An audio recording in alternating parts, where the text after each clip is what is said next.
You're listening to the 90 Days Later podcast with Anna Charles, episode 97. Welcome to the 90 Days Later podcast, where I show you how to stop over-drinking in 90 days without missing out on life. If you're not an alcoholic, but fed up with saying yes to a drink when you mean to say no, you're in the right place. Hi all, and welcome back to the podcast. So as I record this, looking out of my window, I see the most beautiful, most astonishingly beautiful of October days. The sun is shining, it looks warm. I know it's chilly out there, but everything is so sharp and in focus. It's just the most beautiful scene. It's totally perfect. And as I look at this, I feel that it's kind of like a sign that today's podcast is coming to you. The topic of today is coming on the right day, because today I'm talking about augmenting the experience. So I have some questions for you to start the podcast here.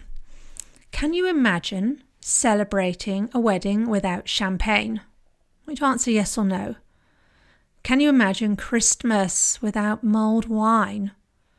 Perhaps a summer barbecue without a glass of chilled rosé? A delicious fish stew without a glass of white, right? If you answer a big fat no to these, right, you just can't imagine any of those experiences without even the hint of alcohol, then you are in the right place, because this is what we are covering today. Right? This is the week when I talk about using alcohol to augment or enhance the experience. I show why we feel the need to drink at these celebratory occasions and why we fear not drinking at them, right? And how to enjoy an event whether you drink or not. It is the best. It's totally possible. So first I want to just offer that using alcohol as a form of celebration is a social construct. Hand on heart, it is totally possible to enjoy all the holidays, all the events, all the vacations without drinking a single drop. Now, when I say that that's possible, which it is, that's not to say that you need to go alcohol free. Right? I'm not telling you, you know what I'm like on this podcast. What you want to do is up to you. If you want to keep alcohol in your life, that's totally your decision. What I always say though is make sure you like your decisions. But for today, for the purposes of today, I want to talk about just seeing that it's possible to enjoy all these experiences without needing to augment them with alcohol. I want to give balance, in fact, and counterweight to the picture that we're presented with day in, day out in adverts, magazines, TV shows, radio stories, all of it, right? It's no surprise that the big alcohol companies show alcohol as being part of the picture when we're at the beach or on holiday or at the wedding or even just being out with our friends. They make a lot of money from this, right? So just remember that. It's business, the base of it. And many people tell me they are so triggered by all of these views that you see of these great big celebrations and people drinking. And I remember doing the same thing when characters in EastEnders, yes, for you UK listeners, that is my guilty secret. Listen to it since, well, forever.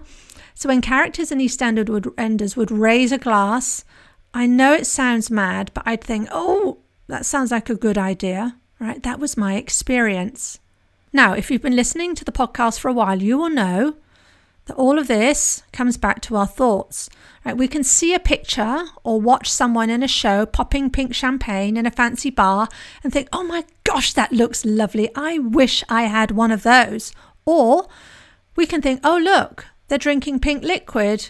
In fact, it's probably coloured fizzy water because they won't be drinking while working on set. Right? And then you'd have a completely different reaction.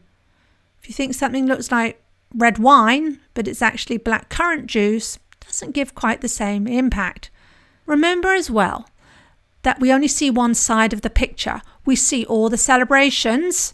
The advertisers don't show us the negative consequences of all that consumption, right?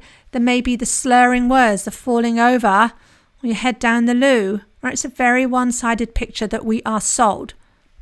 Not that there's anything wrong or poisonous about drinking, nor is there anything saintly about not drinking.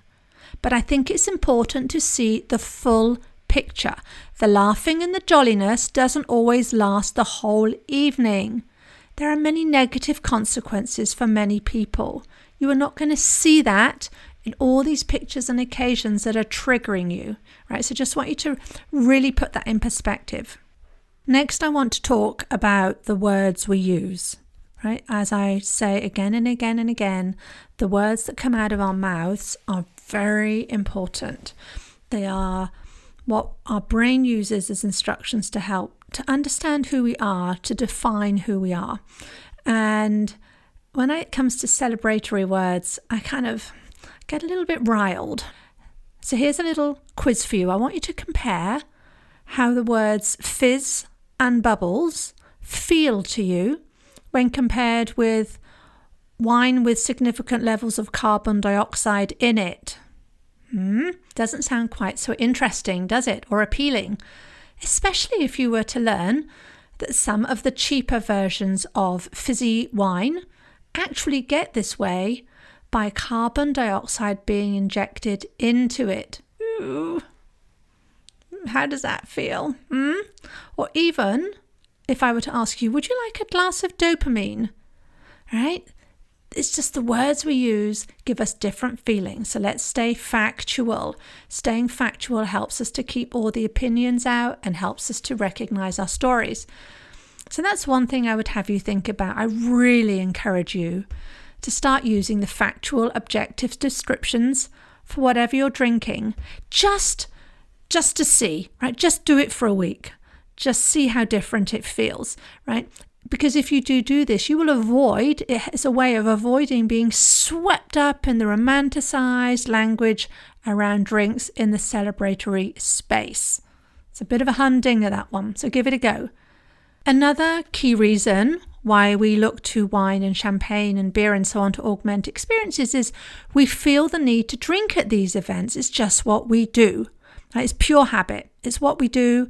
It's no different to cleaning your teeth twice a day. If there's something to celebrate, it's champagne, right? We drink when we celebrate. It's what we do. Even if we don't overdrink, we drink when we're celebrating. Because when we drink, right, it means we're having fun. Alcohol is kind of like the additive to fun. It's what you need to create fun. It's what's believed you need to create fun. Although listeners to this podcast will know that is not true, right? But because when you strip the alcohol away and ask, would you have fun at the wedding or the party? Would you have fun spending time in the garden with your friends and family on a sunny day? Your answer is probably yes. And if you don't answer yes, well, that's a whole other matter. Then it means you're tolerating life, which is altogether something different and a topic for another day. But if it would be equally nice to do whatever it is you're doing without alcohol, then what role does the wine play? Now, I ask this without judgment. Right? It's up to you what you want to make it mean. You can decide it's an intrinsic part of the event, which means you're always going to want to see it there, right, in order to feel good, or you can see it as something that you would have occasionally that, maybe if I plan it, I'll do it in a more neutral way. Or you can see that actually it doesn't really serve any purpose at all. You can have a totally great time without the alcohol. And I say this from a position of one who, and I've probably mentioned this on the podcast before, I used to keep a chill bottle of Veuve Clicquot champagne in the fridge, ready for a celebration. It was just there waiting. Any hint, if I could sniff out any hint of a celebration, that was an excuse to crack that bottle right open. But it was nuts, right? It was just my brain looking for a reason to open it. It was just an excuse factory. It was that old dopamine talking. I know this, and I can say this now about myself because I've celebrated many things since that have involved no alcohol at all. Now I want to talk about our fear of not drinking at these events, right? We fear not drinking at these events based on what we're making that mean about us.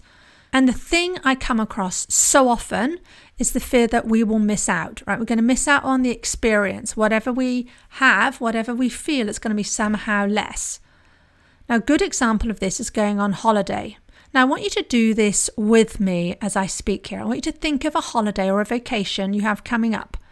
Or maybe you've just been on one. Otherwise, I want you to just think about some celebration that's coming up. Maybe even it could be Thanksgiving at the end of the year, or your next birthday, or Christmas. Yes, I said the dreaded C word, even though we're only in early October. In any case, I want you to think about that holiday, and I want you to see how you react when I say I think it's a great time. If you're thinking about that holiday, it's the best time to reduce how much you drink. I think it's the easiest time for you to drink less. Is that what you're thinking maybe? Now I want you to pause and ask yourself why. Really answer that.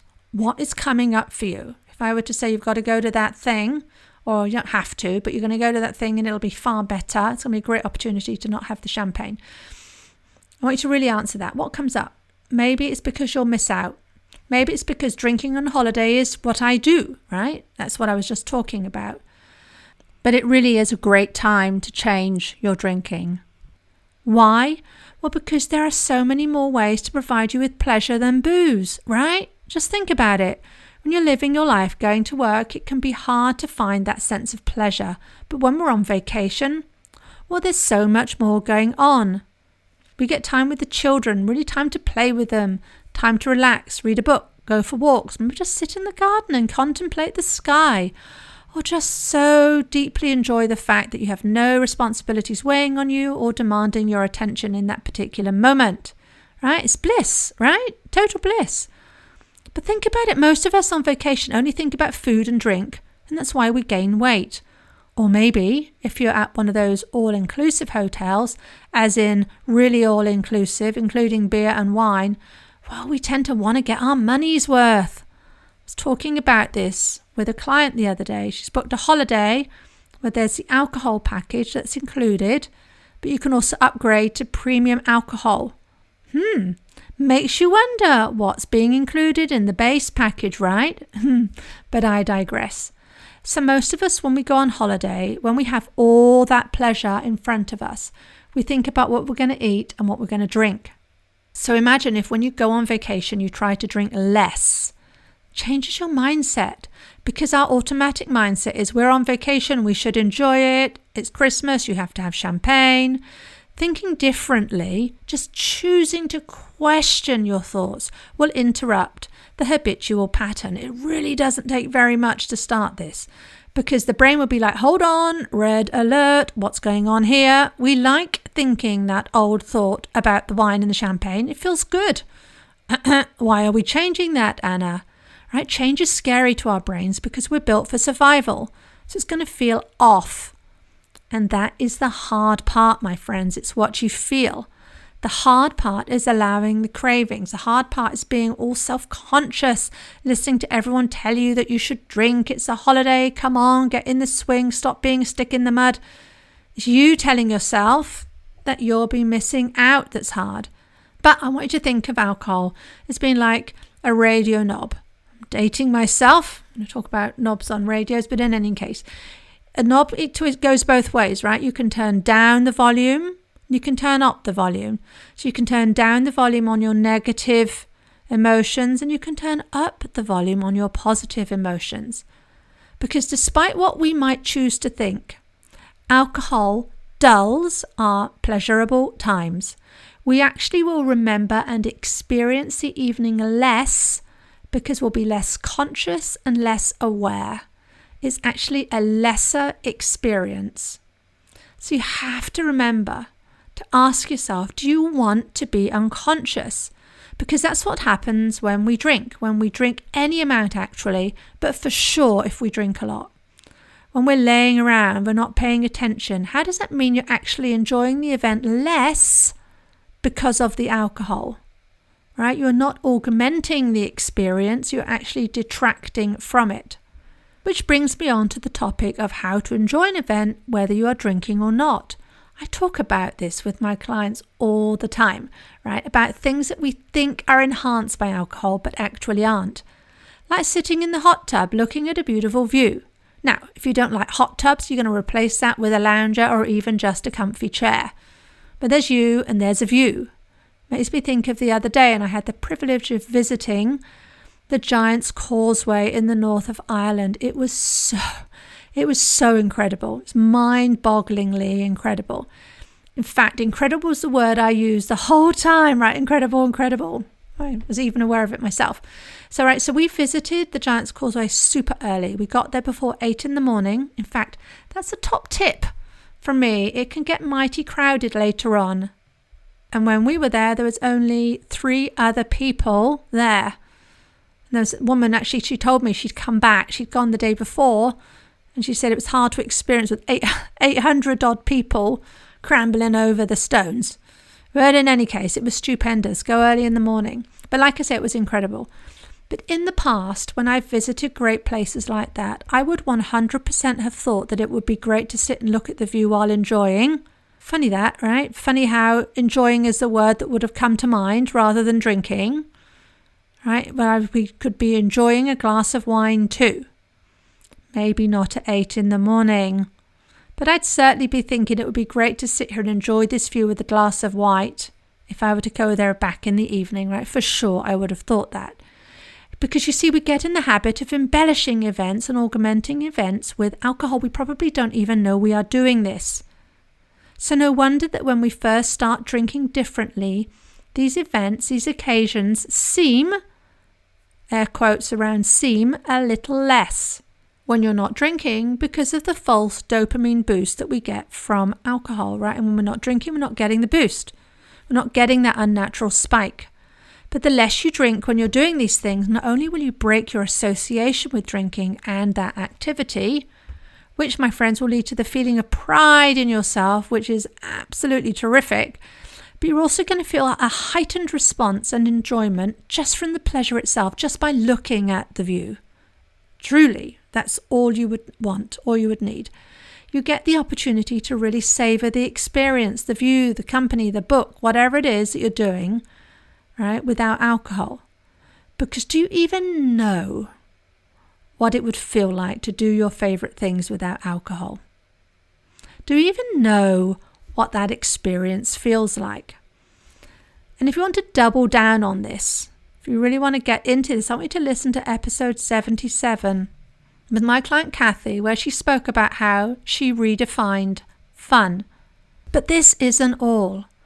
It's not the end of the beauty of being able to create an experience without the alcohol. It's so interesting to me how what another thing that shows up that we do is that we can go and feel pleasure in the moment. We can for sure be thinking, yeah, this is great. But then we can almost self-sabotage, right? We can dampen down how we're feeling by thinking things like, well, this would be better with a beer or with a glass of wine. So I'm at this lovely location here. I'm looking out over this beautiful sea view. It'd be so much nicer with a glass of wine in my hand. Right? I remember doing this all the time.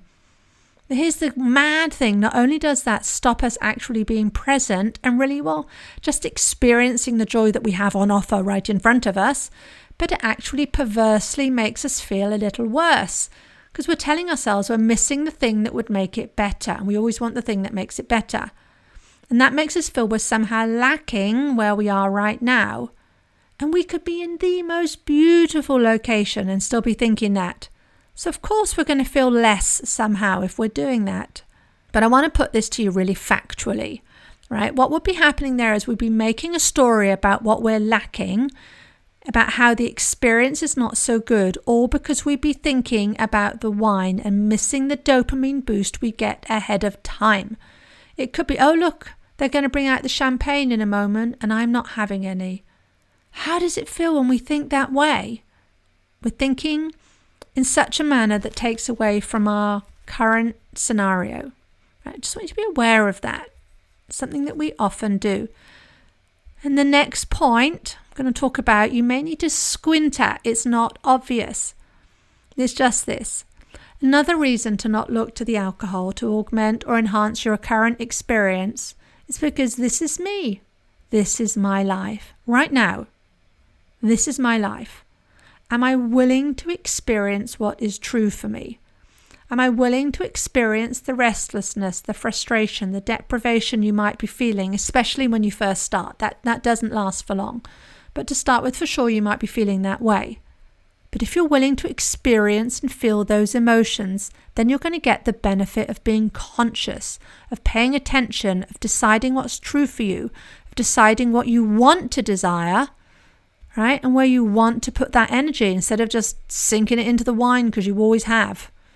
And you'll be rewiring the brain. You'll be rewiring the habit. You'll be taking those old habits from a struggle to feeling normal and then to being second nature. Finally, if you do find yourself going to this would be so much better with wine or beer or whatever, either in the moment or ahead of time when you're thinking about the evening or the event, I want you to question yourself. Would it? That's all you got to ask. Would it be better?